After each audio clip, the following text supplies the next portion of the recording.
K N நேருனுடைய சகோதரர் அவரு கையில கே என் ரவிச்சந்திரன் அவருடைய கையில வாட்ஸ்அப்ல அந்த முழு லிஸ்ட் இருக்கு. பிரிலிமினரி பரீட்சையில பாஸ் ஆகாத ஒருத்தர் ஒரு புரோக்கர் இன்ஃபுளுயன்ஸ் பண்ணி ஃபைனல் லிஸ்ட்ல பேரை சேர்த்துறார். இது போன்ற பல ஆதாரங்கள்ல 232 பக்கம் அதை திரட்டி சேகரிச்சு செக்ஷன் 66 PMLA ஆக்ட் அடிப்படையில் தமிழ்நாட்டினுடைய டிஜிபிக்கு அளித்து இதுவரை ஒரு பேச்சு மூச்சு இல்ல. இதுல 2 லட்சம் பேர் எழுதியிருக்கிறாங்க. செலக்ட் ஆனவங்க 2538. அப்ப என்னங்க அர்த்தம்?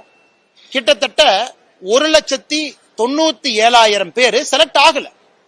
இன்னைக்கு 1,97,000 குடும்பங்கள் பார்த்துக்கிட்டு இருக்காங்க. மீடியா நண்பர்களை, தமிழக அரச நியாயமான முறையில தேர்ந்தெடுக்காம 25 லட்சத்திலிருந்து 35 லட்சம் ரூபாய் வரை பணம் வாங்கி வேறு வேறு இடத்துல புரோக்கர் மூலமாக அதை நிறைய அக்கவுண்ட் மூலமாக மணி லாண்டரிங் பண்ணிருக்கிறாங்க. இத்தனை கொடுத்தது வேறு மாநிலமா இருந்தா இந்நாள் அந்த அமைச்சர் ரிசைன் பண்ணிருக்கணும்.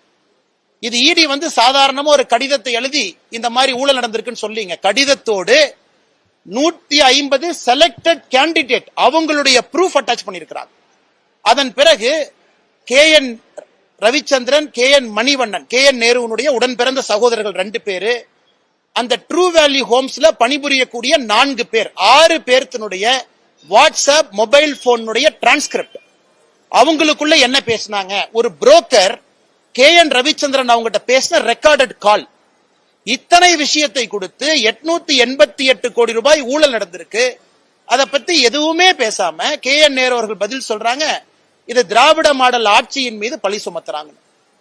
அதனால் முதலமைச்சர் அவர்கள் நேரடியா இதுல உடனடியா தமிழ்நாடு டிஜிபி அவர்களை FIR போட சொல்லணும்.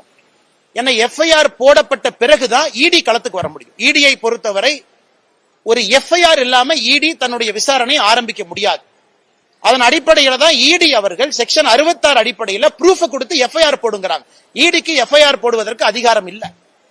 அதன் பிறகு சம்பந்தப்பட்டவர்கள் யாராக இருந்தாலும் இடி நடவடிக்கை எடுக்கும். ஏன்னா அதுல மணி லாண்டரிங் நடந்திருக்கு.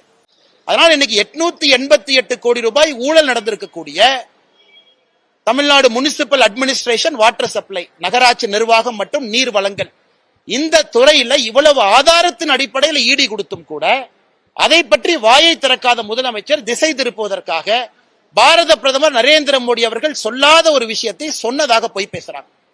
இவர் எடுத்திருக்கக்கூடிய சத்திய பிரமாணத்துக்கு எதிராக நம்முடைய முதலமைச்சர் திரு மு.க. ஸ்டாலின் அவருடைய நடவடிக்கை இருக்கு. சத்திய பிரமாணத்தை பொறுத்தவரை இந்திய அரசியல் அமைப்பு சட்டத்தை பாதுகாப்பதாக இருக்க வேண்டும், மக்கள் நலனுக்காக இருக்க வேண்டும். ஆனா பிரதமர் சொல்லாத ஒரு விஷயத்தை சொன்னதாக ஒரு முதலமைச்சர் பொய்ய சொல்றாருன்னா சத்திய பிரமாணத்துக்கு எதிராகத்தான் அவர் நடவடிக்கை இருக்கு. அதனால் முதலமைச்சர் அவர்கள் உடனடியாக தன்னை திருத்திக் கொள்ள வேண்டும். எதுக்கு பொய் பேசி சுத்துறாரு? இந்த 888 கோடி ரூபாய் ஊழலுக்காக முதல் அட்டன் பண்ணு. இது முதல் ஊழல். இதை பேசி முடிக்கிறதுக்கு முன்னாடி அடுத்த ஊழல் வந்துருச்சு. திரு சக்கரபாணி அவர்களுடைய துறையில விவசாய பெருமக்கள் இருந்து வாங்கக்கூடிய பேடி, நெல், அந்த பேடிய டைரக்ட் ப்ரொக்யூர்மெண்ட் சென்டர் DPC நேரடியாக கொள்முதல் நிலையத்துக்கு எடுத்துட்டு போறதுக்காக லாரி கான்ட்ராக்ட்.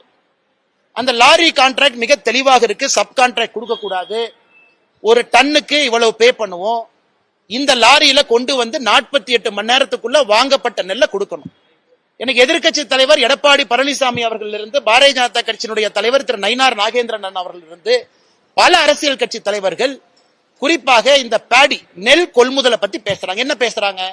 நெல் கொள்முதலை சரியா நீ வாங்கல, நீ வாங்கி அதை கொண்டு வர்றக்கே 48 நாள் சில இடத்துல ஆயிருக்கு. ஆனா இன்டர்னல் டாக்குமெண்ட் என்ன சொல்லுது? 48 மணி நேரத்துல கொண்டு வரணும். அதிலும் ஊழல் செய்து அதுல 160 கோடி ரூபாய். அதை இன்னைக்கு நம்முடைய சமூக வலைதளத்துல நம்ம போட்டிருக்கோம். இது சம்பந்தமாக ஏற்கனவே அறப்போர் இயக்கமும் பேசி இருக்கிறாங்க.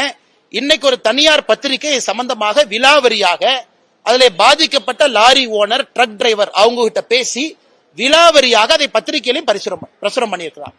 160 கோடி ரூபாய் திரு சக்கரபாணி அவர்களுடைய துறை, 888 கோடி ரூபாய் திரு KN நேரு அவர்களுடைய துறை.